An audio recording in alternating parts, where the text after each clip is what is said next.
This presentation introduces you to Brown's value-based theory.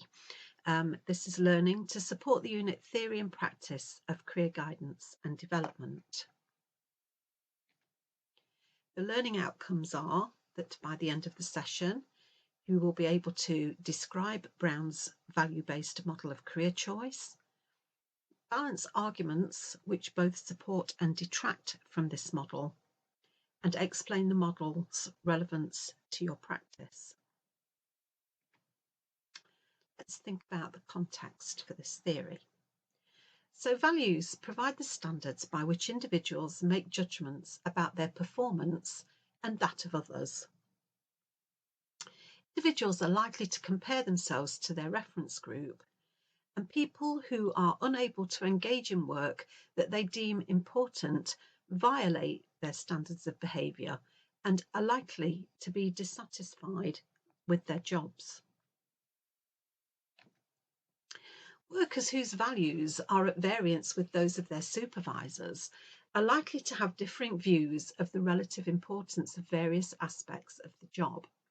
And if a worker emphasises aspects of the job that he or she views as important, as opposed to those seen as important by their supervisor, low performance appraisals are likely.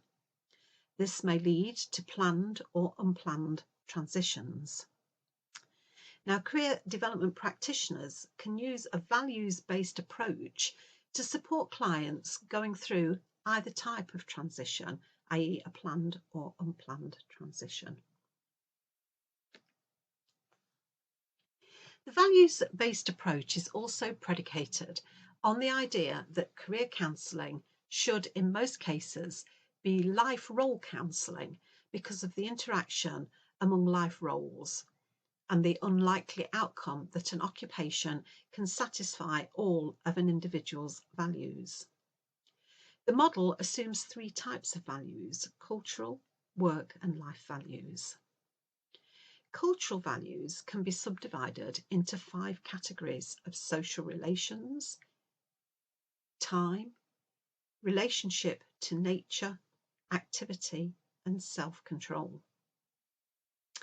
Work values are those values that clients expect to fulfill as a result of choosing and entering an occupation. And life values are those values that clients expect to have satisfied as a result of the choices they make in their major life roles, such as work, leisure, citizenship, and relationships to significant others. Understanding these 3 types of values provides career development practitioners with the information needed for lifestyle planning.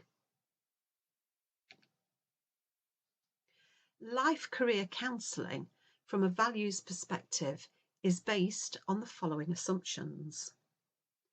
Highly prioritised work values are the primary basis of career choice.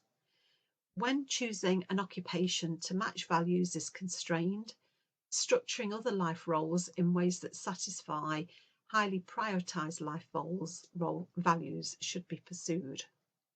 The most successful decision makers are likely to be those individuals or groups who have a future or past future time orientation and a doing activity value.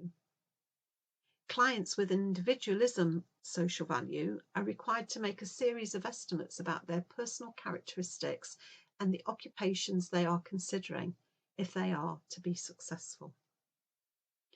The source of job satisfaction will vary for people who hold individualism and collateral social values.